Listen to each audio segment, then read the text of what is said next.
और जांच में सामने आया कि 30 अक्टूबर की सुबह 7:31 पर कार फिर से कॉमन पार्किंग में लाई गई। लेकिन दोपहर 2:38 पर जो फुटेज मिला वही इस केस की रीढ़ बन गया। इसी समय बाइक पर आए एक मैकेनिक और एक कंपाउंडर को पार्किंग में देखा गया। एजेंसियां जांच कर रही हैं कि क्या इसी समय कार में विस्फोटक का फिटिंग ऑपरेशन हुआ था।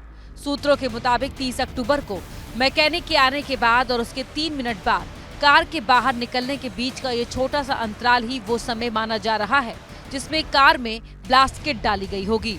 खुफिया एजेंसियों को अब तक जांच में क्या मिला?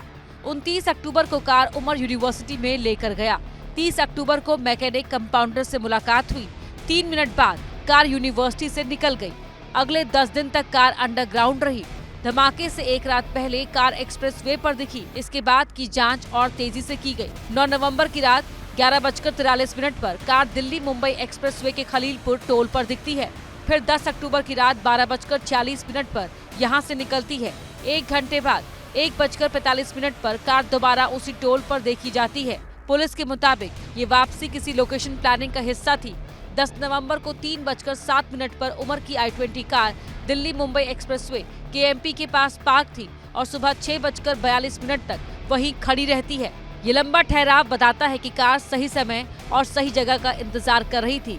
फुटेज से साफ है कि कार का हर मूवमेंट सोची समझी साजिश थी। यूनिवर्सिटी, हॉस्टल, मैकेनिक, एक्सप्रेसवे, हर स्टेप का उद्देश्य था। दिल्ली में बड़े धमाके की तैयारी। जांच एजेंसियों का मानना है कि मैकेनिक और कंपाउंडर की पहचान निकलते ही पूरी साजिश का नेटवर्क उजागर हो जाएगा।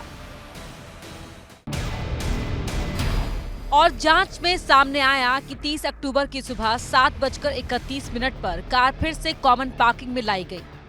लेकिन दोपहर 2:38 पर जो फुटेज मिला वही इस केस की रीढ़ बन गया। इसी समय बाइक पर आए एक मैकेनिक और एक कंपाउंडर को पार्किंग में देखा गया। एजेंसियां जांच कर रही हैं कि क्या इसी समय कार में विस्फोटक का फिटिंग ऑपरेशन हुआ था। सूत्रों के मुताबिक 30 अक्टूबर को मैकेनिक के आने के बाद और उसके 3 मिनट बाद कार के बाहर निकलने के बीच का ये छोटा सा अंतराल ही वो समय माना जा रहा है जिसमें कार में ब्लास्ट किट डाली गई होगी। खुफिया एजेंसियों को अब तक जांच में क्या मिला? 29 अक्टूबर को कार उमर यूनिवर्सिटी में लेकर गया। 30 अक्टूबर को मैकेनिक कंपाउंडर से मुलाकात हुई। 3 मिनट बाद कार यूनिवर्सिटी से निकल गई। अगले 10 दिन तक कार अंडरग्राउंड रही। धमाके से एक रात पहले कार एक्सप्रेसवे पर दिखी। इसके बाद की जांच और तेजी से की गई। 9 नवंबर की रात 11:43 पर कार दिल्ली मुंबई एक्सप्रेसवे के खलीलपुर टोल पर दिखती है। फिर 10 अक्टूबर की रात 12:46 पर यहां से निकलती है। 1 घंटे बाद 1:45 पर कार दोबारा उसी टोल पर देखी जाती है। पुलिस के मुताबिक ये वापसी किसी लोकेशन प्लानिंग का हिस्सा थी।